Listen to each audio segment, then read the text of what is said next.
Good morning बच्चों। बेटा पिछले वीडियो में हम लोग जो पढ़ रहे थे वो हम लोगों ने बातें किया था। We have discuss about the local self government, local government. तो लोकल गवर्नमेंट के बारे में मैंने बताया था कि मिस्टर बलवंत राय मेहता की लीडरशिप में लोकल गवर्नमेंट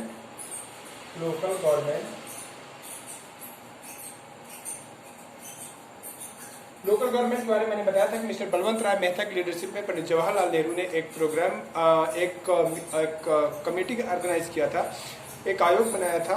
और उस आयोग ने जवाहरलाल नेहरू को ये रिपोर्ट दिया था कि अगर हमें लोकल डेवलपमेंट करना है, गांव लेवल पर डेवलपमेंट करना है, तो it is must necessary that we have to take the support of the people of the villages as well as the cities, local cities. ये बात के बेस पर 2 अक्टूबर 1959 को बच्चों राजस्थान के नागौर डिस्ट्रिक्ट में, कहां पर? राजस्थान के नागौर डिस्ट्रिक्ट में पहली बार पंचायती राज सिस्टम का फॉर्मेशन किया गया। तो मेरे कहने का मतलब है, मैं पंचायती राज सिस्टम आपको इस वजह से पढ़ा रहा था कि हमारा जो पावर का शेयरिंग की गई है वो वर्टिकल पावर शेयरिंग, मैंने हॉरिजॉन्टल पावर शेयरिंग के बारे में आपको पिछले वीडियो में डिस्कस कर दिया था। और पिछले वीडियो में मैंने डिस्कस किया था बच्चों की हॉरिजॉन्टल में आपके एक ही लेवल के गवर्नमेंट होते हैं। जैसे सेंट्रल लेवल की हम बात करते हैं तो लेजिस्लेटिव, एग्जीक्यूटिव एंड जुडिशरी के बारे में मैंने आपको डिस्कस किया था कि लेजिस्लेटिव होती है, एग्जीक्यूटिव होती है एंड जुडिशरी होती है। ये तीनों के बारे में मैंने बात किया था और मैंने कहा था कि ये जो डिवीजन होता है ये चेक एंड बैलेंस का होता है। इसमें कोई भी ऑर्गेनाइजेशन एक दूसरे कंट्रोल में काम नहीं करता। Non organisation of this to work in the control of each other, किसी के कंट्रोल में कोई दूसरा ऑर्गेनाइजेशन नहीं है, लेकिन एक दूसरे के पावर को चेक एंड बैलेंस करते हैं। जैसे मैंने बताया था कि लेजिस्लेशन कोई भी ऐसा कानून नहीं बना सकती जो कॉन्स्टिट्यूशन से अलग है, और कॉन्स्टिट्यूशन से अलग नहीं है, कॉन्स्टिट्यूशन के अंदर में ये कॉन्स्टिट्यूशन के अकॉर्डिंग टू है, ये डिसाइड कौन करता है? सुप्रीम कोर्ट ऑफ इंडिया करती है। तो ये मैंने बता दिया था। फिर मैंने कहा था कि वर्टिकल पावर शेयरिंग में हम पढ़ेंगे।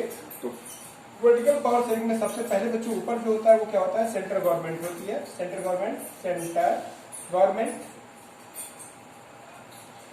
गवर्नमेंट ये बेटे पूरे इंटायर कंट्री की गवर्नमेंट होती है। पूरे इंटायर कंट्री में एक ही गवर्नमेंट होती है। जैसे फॉर एग्जांपल के तौर पर मैं मोदी, बीजेपी की जो सरकार चली है, मोदी जो पीएम है, प्रेसिडेंट जो मिस्टर रामनाथ कोविंद है, और मिस्टर नरेंद्र मोदी दास मोदी जो प्राइम मिनिस्टर है, और उनकी जो कैबिनेट है, रक्षा मंत्री Rajnath Singh, home minister mister Amit Shah, या जो भी है, ये जो मिनिस्ट्री है ये मिलाकर के बच्चों सेंट्रल गवर्नमेंट का फॉर्मेशन करती है। सेंट्रल गवर्नमेंट का ही पार्ट है आपका, हमारी पार्लियामेंट भी आ जाती है।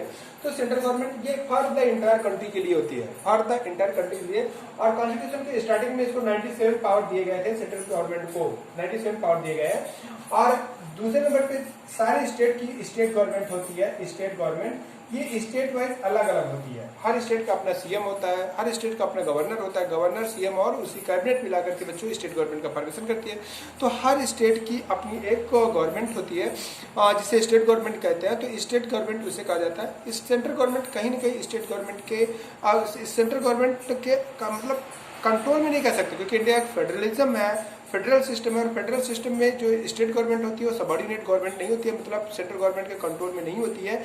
लेकिन हमारे कहने का मतलब पूरे इंटायर कंट्री की जो स्टेट गवर्नमेंट है वो एक सेंटर के कंट्रोल में, एक सेंटर के कंट्रोल में नहीं, अंडर ए सेंटर है, लेकिन हम कंट्रोल में नहीं कह सकते। इसके बाद हर लोकल लेवल पर लोकल गवर्नमेंट होती है। लोकल गवर्नमेंट होती है जो लोकल गवर्नमेंट जो कि सेंट्रल लेवल पर लोकल गवर्नमेंट होती है, लोकल गवर्नमेंट होती है। और ये लोकल गवर्नमेंट बेटे गांव में विलेज पंचायत के रूप में जानी जाती है, विलेज पंचायत के रूप में जानी जाती है, विलेज पंचायत के रूप में जानी जाती है, पंचायत के रूप में, विलेज पंचायत के रूप में जानी जाती है। और सिटीज में बच्चों इन्हीं को हम लोग क्या कहते हैं? नगर निगम। क्या कहते हैं? नगर निगम। गांव में विलेज पंचायत और सिटी में नगर निगम के नाम से इन्हें जाना जाता है। तो इस तरीके से ये विलेज पंचायत और नगर निगम के नाम से ये सारे गवर्नमेंट का फॉर्मेशन किया गया है इंडिया में। और नगर पंचायत, विलेज पंचायत और नगर निगम ये गवर्नमेंट का फॉर्मेशन किया गया। तो इस तरीके से central government, state government and local government ये हमारे क्या कहते हैं? ये vertical division of the power है, वर्टिकल डिवीजन ऑफ पावर है। इसमें देखिए स्टेट गवर्नमेंट को स्टार्टिंग में 66 पावर दिए गए थे, लेकिन बाद में 61 कर दिए गए थे, 5 पावर हटा दिए गए थे। और लोकल गवर्नमेंट में जो विलेज पंचायत है बच्चों, इनको विलेज पंचायत को 28 पावर्स दिए गए हैं। और जो नगर निगम है इनको 18 पावर्स दिए गए हैं, 28 पावर्स और 18 पावर्स। और इन्हें लोकल गवर्नमेंट कहा जाता है। हालांकि स्टार्टिंग में इनका कॉन्स्टिट्यूशन में कोई प्रोविजन नहीं था, there are no provision of the local government in the constitution, लेकिन by the amendment of 73rd and 74th amendment, कौन सा amendment, 73rd amendment and 74th amendment के थ्रू बच्चों इन पंचायती राज सिस्टम को 1992 में, कब 1992, 93 में क्या हुआ बच्चों कि इन पंचायती राज गवर्नमेंट को कॉन्स्टिट्यूशन में प्रोविजन किया गया bye amendment of 73rd and 74th, और कॉन्स्टिट्यूशन में एक अलग से शेड्यूल जोड़ा गया जिसे शेड्यूल 11th और शेड्यूल 12th, जो शेड्यूल 11th और शेड्यूल 12th जोड़े गए हैं वो पंचायती राज सिस्टम से ही जोड़े गए हैं। तो इस तरीके से बेटा पंचायती राज सिस्टम के बीच में यानी वर्टिकल डिवीजन ऑफ पावर है। वर्टिकल डिवीजन ऑफ पावर में सेंटर में सेंट्रल गवर्नमेंट, फिर हर स्टेट की अपनी स्टेट गवर्नमेंट होती है, और फिर हर लोकल विलेज पंचायत की कभी कभी 2-2, 3-3 गाँव को मिलाकर के विलेज पंचायत बनाया जाता है। विलेज पंचायत के बारे में आप लोग जानते हो कि जो गाँव से बिलोंगिंग बच्चे हैं तो कहते हैं कि गाँव के प्रधानी का चुनाव हो रहा है तो कई गाँव मिला करके एक ग्राम सभा बना दी जाती है, तो इसे पंचायती राज सिस्टम का नाम दिया जाता है, पंचायती राज सिस्टम है। तो इस तरीके से ये हमारा vertical division of the power है। अब बच्चों इसके बाद आते हैं social groups based on the power sharing. अब सोशल ग्रुप के बारे में बात करते हैं कि ये कैसा पावर शेयरिंग होता है, सोशल ग्रुप के थ्रू पावर शेयरिंग कैसे की जाती है। सोशल ग्रुप्स के बीच में पावर शेयरिंग की बात करते हैं। ये सोशल ग्रुप्स को बेटा हम लोग इंटरेस्ट ग्रुप भी कहते हैं, इंटरेस्ट ग्रुप भी कहते हैं, या इन्हीं को लॉबीज कहा जाता है, ग्रुप्स भी कहा जाता है, इन्हीं को लॉबीज भी कहा जाता है, ठीक है, या इन्हीं को हम लोग प्रेशर ग्रुप्स के नाम से भी जानते हैं, प्रेशर ग्रुप्स के नाम से भी जानते हैं। अब जो प्रेशर ग्रुप्स होते क्या है, ठीक है, ये पावर शेयरिंग में क्या इनका क्या रोल है, तो बेटा कुछ ऐसे प्रेशर ग्रुप्स की आप डेफिनेशन से लिख लो, मैं बोले दे रहा हूँ या लिखा दे रहा हूँ। प्रेशर ग्रुप्स क्या होता है, ग्रुप ऑफ पीपल होता है having same ideology, future plan same होता है, इंटरेस्ट सेम होता है, but they don't participate in the election. Political party क्या होता है, group of people, political party को अगर हम डिफाइन करें तो group of people having same ideology, same future plan and they participate in the election and after winning the election they form the government, ठीक है। और अगर सरकारी ऐसे group of people, well organise group of people जिनकी ideology same होती है, same future plan होते हैं, और वो चुनाव में पार्टिसिपेट करते हैं और चुनाव जीत जाने के बाद सरकार बनाते हैं, चुनाव हार जाने के बाद अपोजिशन ऑफ द गवर्नमेंट में बैठते हैं, उसे हम लोग क्या कहते हैं, पॉलिटिकल पार्टीज कहते हैं।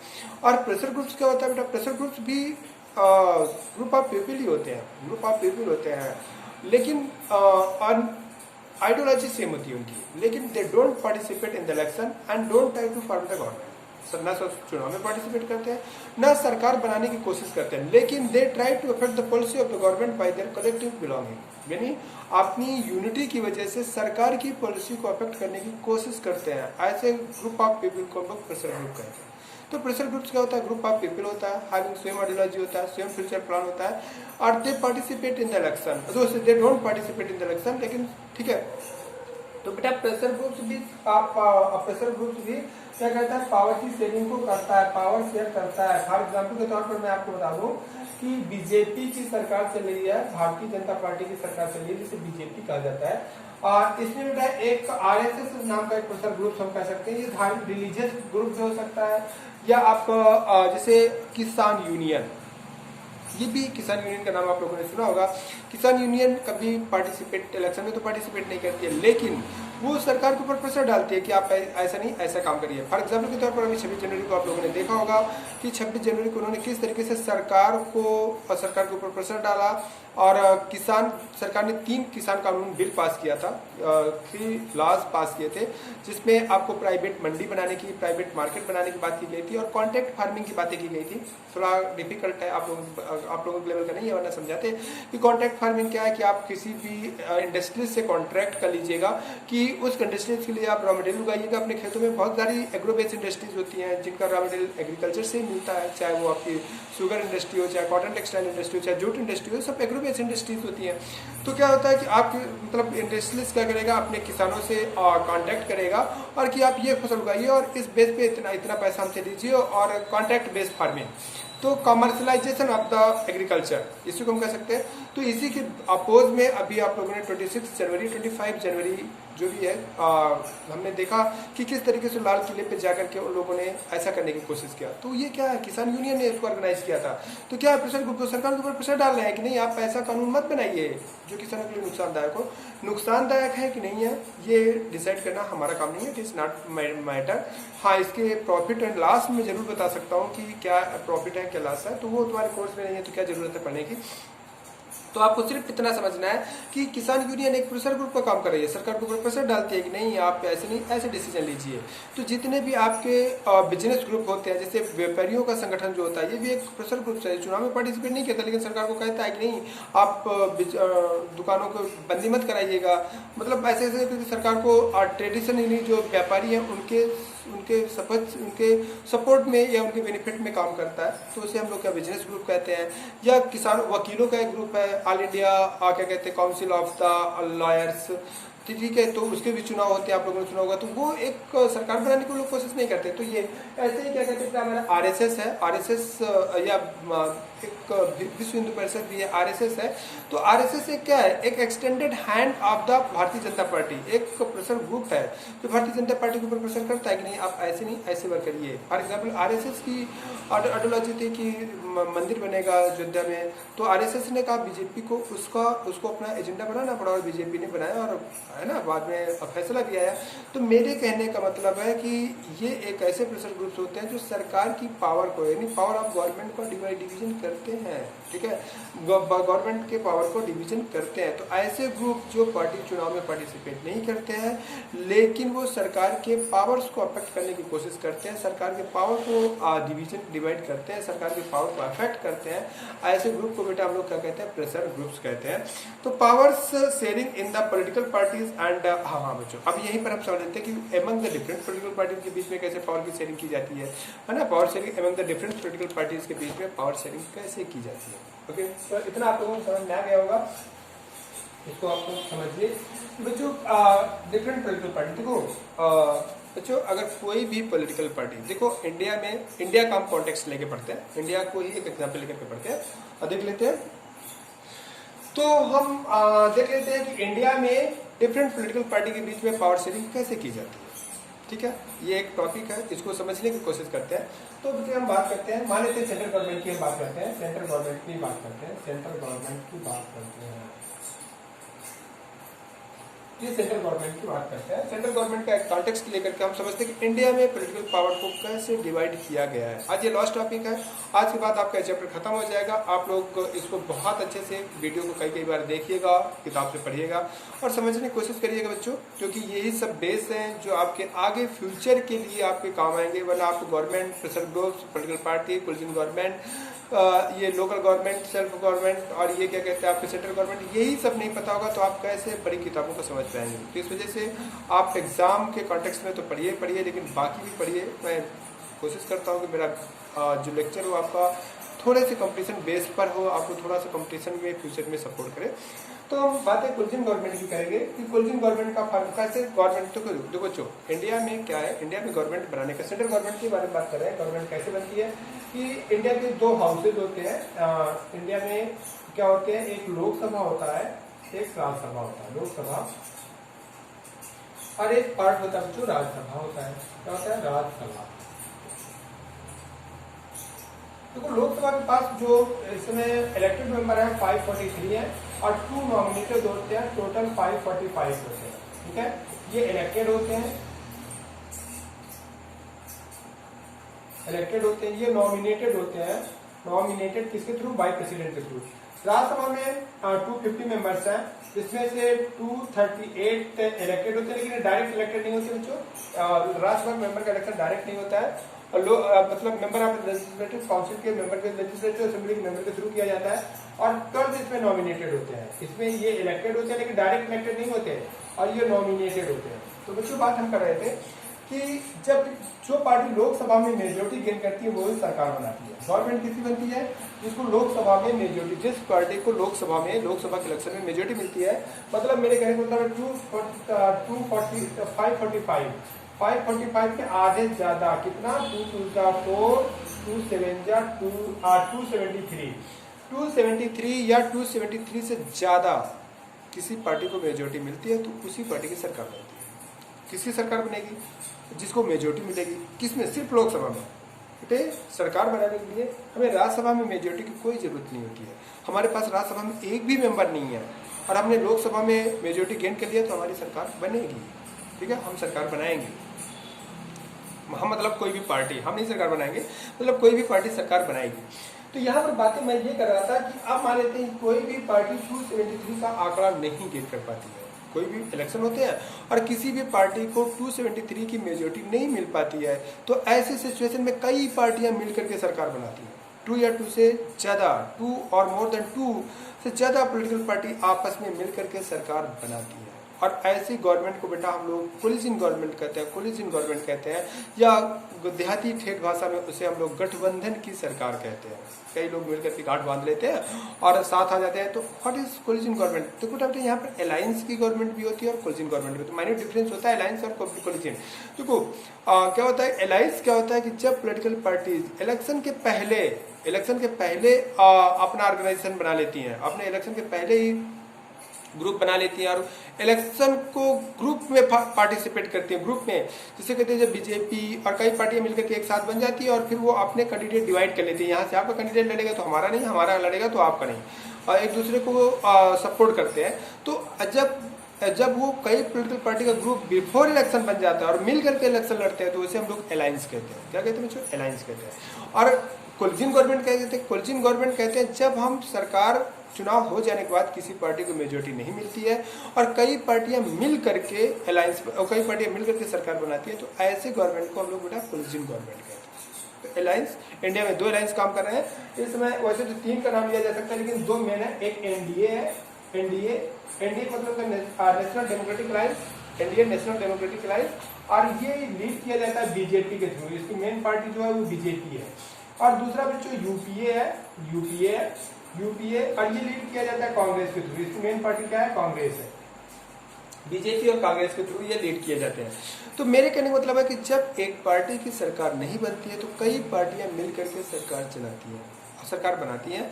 और इस कंडीशन में सब पार्टी का अलग अलग एजेंडा होता है। ठीक है, हर पार्टी के अपने अलग अलग टारगेट होते हैं, अपने अलग अलग पर्पज होते हैं। पर्पज को एजेंडा कहा जाता है कि हम सरकार बनी तो हम ये पूरा करेंगे। तो सारी पार्टियों के एजेंडा को मिलाकर के कॉमन एजेंडा बनाया जाता है और ऐसी सिचुएशन में जो मिनिस्टर बनाए जाते हैं कई हर पार्टी से मिलाकर के बनाए जाते हैं। 2 मिनिस्टर उस पार्टी से, 2 मिनिस्टर जिस रेशियो पे उनके मेंबर्स इलेक्टेड होते हैं। तो मेरे कहने का मतलब ऐसी सिचुएशन में कई पार्टी मिलकर के सरकार चला रही है। हर पार्टी जो सरकार का हिस्सा है वो अपने हिसाब से अपनी बात को मनवाने की कोशिश करेगी। तो ऐसे क्या होता है कि सरकार के पावर होते हैं बेटा वो डिस्ट्रीब्यूट हो जाते हैं। सरकार के पावर क्या हो जाते हैं? बढ़ जाते हैं। इसी को power sharing in the government कहते हैं, power sharing in the political parties. Different political parties के बीच में पावर बढ़ गई। अब अगर हम कोलिशन गवर्नमेंट चला रहे हैं तो हमें अपने उन सारे पार्टीज के ख्याल रखना है जिन पार्टीज के सपोर्ट से हमारी सरकार चल रही है। उनके खिलाफ हम काम नहीं कर सकते हैं, उनके हिसाब से भी हमें काम करना पड़ेगा, अदरवाइज वो हमसे सपोर्ट खींच करके हमारी सरकार गिरा देंगे। तो ऐसी कंडीशन इसे कहते हैं power sharing among the different political party. हाँ बच्चों, मैं आपको बता दूं कि इंडिया में अगर कोई भी पार्टी, यहाँ पर थोड़ा सा समझ लेते हैं, अगर किसी भी पार्टी को दोनों हाउसेज में, ये लोकसभा और राज्यसभा, ये लोकसभा है और ये राज्यसभा है, ये राज्यसभा, अगर लोकसभा और राज्यसभा दोनों हाउसेज में 2/3 मेजोरिटी मिल जाए, 2/3 मेजोरिटी यहाँ पर भी, 2/3 मेजोरिटी यहाँ पर भी, मतलब 545 इंटू 2/3, मतलब क्या हुआ? 2 1 जा 2 3 1 जा 3 2 5 8 जा 3 2 जा, मतलब क्या हो जाएगा? 6 और 2 1 3, अगर 366 अब यहाँ पर उसे मेजोरिटी मिल जाए किसी पार्टी को, और यहाँ पर भी इसी तरीके से 250 का 2/3 निकाल लें। अगर दोनों किसी भी पार्टी को दोनों हाउसेज में 2/3 मेजोरिटी मिल जाए तो बेटे वो पार्टी डिक्टेटर की जैसे बिहेव करेगी। किसी भी पार्टी कोई भी पावर को कंट्रोल नहीं कर सकता उसके पावर्स में। ठीक है, तो फिर डायरेक्ट जनता ही रिवॉल्ट करके उस पार्टी के पावर को कंट्रोल कर सकती है, वरना गवर्नमेंट डिक्टेटर जैसे बिहेव कर सकती है। ठीक है, तो वहां पर कोई डिवीजन ऑफ पावर नहीं होगा, एक ही पार्टी के हाथ में पावर होगी। ठीक है। तो मैं आपको इस वजह से बता रहा हूँ कि इंडिया में जो सरकार होती है, अगर वो मेजोरिटी से, दोनों हाउसेज में उसकी सरकार की मेजोरिटी से चल रही है, तो बेटा वो कंप्लीट पावरफुल गवर्नमेंट होती है, कोई भी डिसीजन ले सकती है। ओके, तो इस तरीके से ये क्या कहते हैं, हमने power sharing among the different political parties के बीच में पढ़ा, जिसमें आपको याद रखना है प्रेशर ग्रुप्स आपको बहुत अच्छे से याद रखना है, और आपको कोलिजन गवर्नमेंट को याद रखना है, और अलायंस बहुत अच्छे से याद रखना है। कोलिजन गवर्नमेंट क्या होती है कि जब एक सिंगल गवर्नमेंट, आप लोग लिख लीजिए, हेडिंग डालिए कोलिजन गवर्नमेंट। तो कोलिजन गवर्नमेंट में लिखिएगा कि when a single party does not achieve majority in the election in the Lok Sabha in case of the central government or in the legislative assembly in case of the state government, then two or more than two party comes together to form the government. Such government is known as a coalition government. ठीक है, ये collision government होती है। Pressure groups क्या होते हैं, मैंने बताया कि प्रेशर ग्रुप्स ऐसे ग्रुप्स ऑफ पीपल होते हैं जिनके आइडियोलॉजी इंटरेस्ट सेम होते हैं, बट वो पार्टिसिपेट नहीं करते, इलेक्शन में पार्टिसिपेट नहीं करते, और ना ही चुनाव में पार्टिसिपेट करते हैं, और ना ही सरकार बनाने की कोशिश करते हैं, बट सरकार की पॉलिसी को अपने कलेक्टिवनेस की वजह से, अपनी यूनिटी की वजह से सरकार की पॉलिसी को अफेक्ट करने की कोशिश करते हैं। ऐसे ग्रुप को हम लोग बेटा क्या कहते हैं, प्रेशर ग्रुप्स। ओके, आप लोगों को समझ में आया चैप्टर। इस चैप्टर के मैं नोट्स भी भेज दूंगा, और वो आप नोट्स लिख लीजिएगा बच्चों। मैं बार बार आपको ये अवेयर कर रहा हूँ कि थोड़ा एक्टिव हो जाइए। मैं देखता हूँ कि क्वेश्चन दो तो मुश्किल से 1-2 लड़के, 2-4 लड़के आंसर भेजते हैं, वीडियो भेजो तो 2-4 लड़के देखते हैं बच्चों। मैं जान रहा हूँ कि तुम लोग अपने फ्यूचर से किस तरीके खेलने की कोशिश कर रहे हो। मैं जानता हूँ कि कंडीशंस फेवरेबल नहीं है कि स्कूल खुले, लेकिन अगर ऐसी सिचुएशन में आप एक्टिव नहीं होगे बेटा, तो इट विल श्योर कि एग्जाम की पढ़ाई के क्षेत्र में आपका इंटरेस्ट जीरो है, और इंटरेस्ट जीरो है बेटा, तो पढ़ाई के क्षेत्र में करना, कुछ सक्सेस गेन करना भी बहुत मुश्किल हो जाएगा। इस तरीके के इंटरेस्ट को जनरेट करके, जिस तरीके के इंटरेस्ट से आप लोग पढ़ रहे हो कि वीडियो को कभी 10 लोग देखते हैं, कभी 2 लोग देखते हैं, कभी 5 लोग देखते हैं, और क्वेश्चन भेजो तो वो कभी 5 लोग को आंसर देते हैं, कभी 2 लोग देते हैं, तो बेटा बाकी लोग जो है क्या करेंगे फ्यूचर में, कितने ऑनेस्ट है अपने लिए, वही जानते हैं। ठीक है, इसमें न स्कूल का कोई नुकसान है, न टीचर का कोई नुकसान है। आपको डिग्री मिलेगी, डिग्री किस काम की होगी, जब आप कंपटीशन में कुछ नहीं करोगे तो किस काम की डिग्री होगी, और किस जब आपको कुछ आएगा नहीं तो क्या मतलब होगा आपकी पढ़ाई का, और क्या मतलब होगा आपके घर वालों के इस परिश्रम। बाकी आप समझदार हो, आप लोग समझिए, जैसा आपको बेटर समझे, आपको अपनी लाइफ का डिसीजन लेने के लिए कंप्लीटली आसान है। Okay, thank you.